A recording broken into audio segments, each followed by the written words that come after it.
Bueno, pues es normal que la clase obrera empiece a responder contra una política que se está llevando, que no es novedosa ni muchísimo menos, que es la política de la guerra, es la política de destinar recursos al belicismo, a la guerra, es la tendencia, la lógica del capitalismo en la fase en la que se encuentra. Como ha dicho el compañero, se incrementan los gastos militares y la partida presupuestaria tiene que ir incrementándose como consecuencia de los acuerdos adoptados en la OTAN, por cierto, por un gobierno supuestamente de izquierdas, que en la práctica, como ya he dicho muchas veces, como el tablero está en la extrema derecha, es la izquierda de la extrema derecha, la extrema derecha. Y por supuesto, pues eso tiene una repercusión claramente cuando se va al centro de salud, cuando se ve la educación que reciben nuestros hijos en las escuelas públicas, cuando se ve el trato de los ancianos, porque evidentemente el dinero sale de la clase obrera para satisfacer las necesidades y los intereses de los monopolios. Esta es una guerra eminentemente económica y el Estado español se ha posicionado abiertamente con la OTAN. Y es normal que la clase obrera empiece a reaccionar, es normal que la clase obrera de manera espontánea empiece a salir, empiece a protestar. Las condiciones de vida de los trabajadores cada vez es peor, nuestras condiciones de vida son cada vez más malas y bueno, y esto solo tiene una salida, ¿no? La salida es protestar, organizarse, combatir el sistema y acabar con él. No hay otra salida y la situación es esa. Lo único que nos pueden ofertar este Estado y sus socios, aunque este Estado es un Estado totalmente subalterno de los Estados Unidos, fundamentalmente, pues lo único que nos pueden ofertar es más pobreza para la mayoría, enriquecimiento de una minoría de ladrones y en el fondo se reproduce lo que ha dicho el compañero Ricard Michana cuando hablaba de que en el ejército los peces gordos van impunes y los soldados rasos o los de baja graduación, pues son los que sufren las condenas ejemplares y caen sobre ellos todo el peso de la ley. Y es la injusticia de un sistema criminal en el que estamos viviendo y que hay que combatirlo a muerte para acabar con él y construir otro país y construir otra sociedad y construir otro mundo.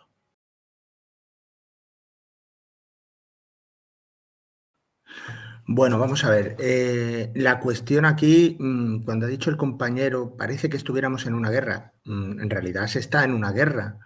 De hecho, el imperialismo es la guerra.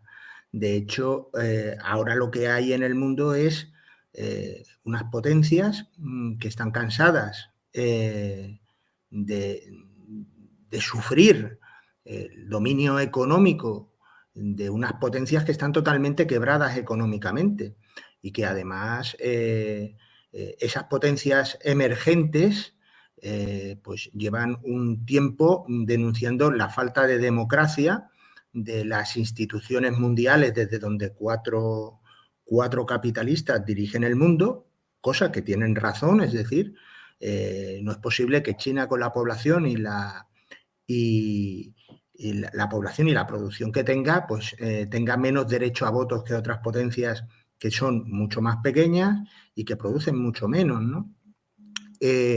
Llevan ya más de una década creando un sistema financiero y unas organizaciones internacionales y unas agrupaciones militares alternativas y lo que aquí hay es, lo que menos importa, partiendo de la premisa que el Estado ucraniano es totalmente fascista, pero lo que menos importa aquí son los ucranianos, aquí lo que importa es la hegemonía de los Estados Unidos. Partiendo de esa premisa, no hay que irse a los 80, hay que ver la orgía y la ilusión de democracia que le entraron a estos ministros de Podemos cuando Biden, que no lo olvidemos, es una persona del poder, de la potencia más criminal y más asesina que ha parido la historia, subió al poder, ¿no? Yo qué sé, Yolanda Díaz, por ejemplo, estaba entusiasmada y hablaban de ejemplo de democracia de los Estados Unidos, ¿no? Entonces, la situación es de guerra y lo que yo he dicho antes, ¿no? El tablero está totalmente en la extrema derecha.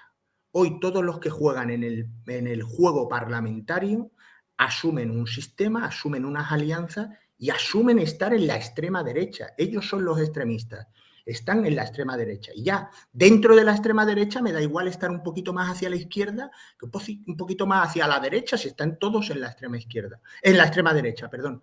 Y hay una cuestión, mucho se está hablando del patriotismo, pero partiendo de la premisa que yo soy de los que no estoy de acuerdo con el poder ruso, en tanto en cuanto Rusia sigue siendo una potencia capitalista, yo no lo soy, y estoy en contra del capitalismo, un ejercicio de patriotismo es salir de la OTAN, porque hoy en día tienen legítimo derecho a pegar un pepinazo en Rota, por poner un ejemplo, que tienen ellos están en guerra y sería un acto defensivo.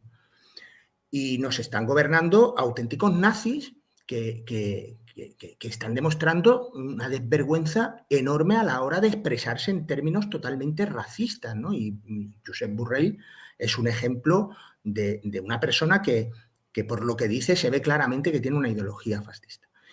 Aquí en el Estado español solo hay una salida y la salida, yo lo he dicho en muchos programas, depende de los comunistas. Los comunistas tenemos que analizar la situación, tenemos que analizar el impacto que tiene el desarrollo de la tecnificación, de la automatización. La automatización niega por sí al sistema capitalista y por eso el sistema capitalista se encuentra en la guerra porque es lo único que puede ofertar. Por supuesto, los comunistas no somos los que vamos a hacer la transformación. La transformación la hace quien tiene la fuerza, que es la clase trabajadora. Y muchas veces se hablan de, no, otros sectores, no, la clase trabajadora, no la dividamos, porque cada vez otros sectores, ese rollo de la clase media, de los autónomos, todo eso, cada vez eso está más diluido, porque al final todo se está proletarizando porque cada vez todo está más concentrado. Y lo que tenemos nosotros que hacer, los comunistas, es ser conscientes del papel que nos corresponde jugar. Los compañeros ahí en Galicia, pues tendrán que hacer una labor de esta expresión de malestar del pueblo trabajador, elevarlo a conciencia de clase, elevarlo a organización. Pero quien tiene la fuerza para hacer el cambio son los trabajadores y lo tienen que hacer. Lo tienen que hacer porque o perecen o se rebelan, y el único derecho humano que realmente nos va a quedar es el derecho a la rebelión ante tanto machaque, ¿no? Entonces, lo que yo desde el Partido Comunista Obrero Español pido es que los comunistas seamos conscientes de la necesidad de discutir sobre la situación que hay, de unificar una posición, de unificar la acción de los comunistas y tratar de tener la mayor influencia y la mayor fuerza para sumar a la mayor parte de la clase trabajadora, que es la que tiene la fuerza y la que a la que responde construir un mundo acorde a los tiempos que corren y acorde a cómo se está desarrollando y están operándose los cambios que se están produciendo en la base económica. Ha dicho Luis con buen criterio, pero yo quería matizar una cosa, ¿no? Que nos aproximamos hacia un horizonte donde va a haber escasez de recursos. Ciertamente va a haber escasez de recursos siempre y cuando siga persistiendo el orden mundial existente, porque en el mundo si lo que hay abundancia es de recursos, lo que hay es que ajustar la necesidad del pueblo, la necesidad de la ciudadanía, la necesidad de la gente a ser conscientes de lo que es y de lo que se necesita, ¿no? Y eso que en el capitalismo realmente te dislocan por completo, en realidad recursos hay para que el mundo tenga satisfecho, pero todas las necesidades básicas totalmente cubiertas. De hecho, con el dinero que se gastaron en el ejército de los Estados Unidos en los primeros 19 años de este siglo, se tenía para satisfacer el saneamiento básico del mundo durante 343 años, según un instituto militar de los Estados Unidos. Hay recursos en abundancia para la población mundial hoy, para una población mundial mayor. Lo que hay que acabar es con un régimen criminal que hace que una minoría viva a cuerpo de rey a costa de la vida de la mayoría de la gente.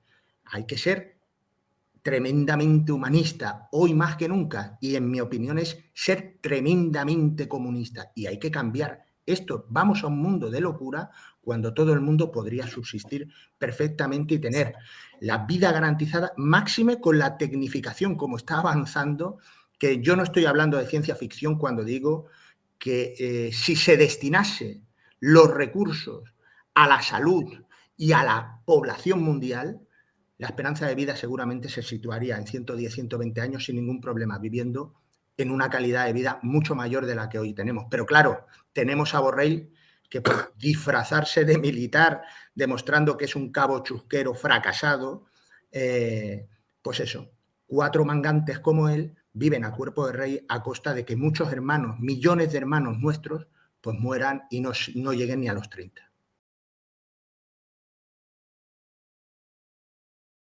Bueno, el Parlamento Europeo para algunos de nosotros es la cueva de Alibaba, ¿no? Son gente que no tienen ni principios ni tienen vergüenza, ¿no? Y están ahí para hacer lo que tienen que hacer. Lo que sí que yo querría decir es que la corrupción, más que estar en el ADN español o que el ADN español, bueno, si miramos el ADN del capitalista italiano, el ADN del capitalista peruano, incluso el ADN del capitalista mexicano, veremos que el ADN del capitalista es el mismo, es la corrupción, no el español. En España, al igual en el Estado español, al igual que en el resto de los estados, pues hay terriblemente gente honrada, ¿no? Entonces creo que es un poquillo injusto decir el ADN español. Lo que sí que no nos equivocamos si decimos el ADN del capitalismo, donde la corrupción es la manera que tienen los monopolios de dirigir los estados.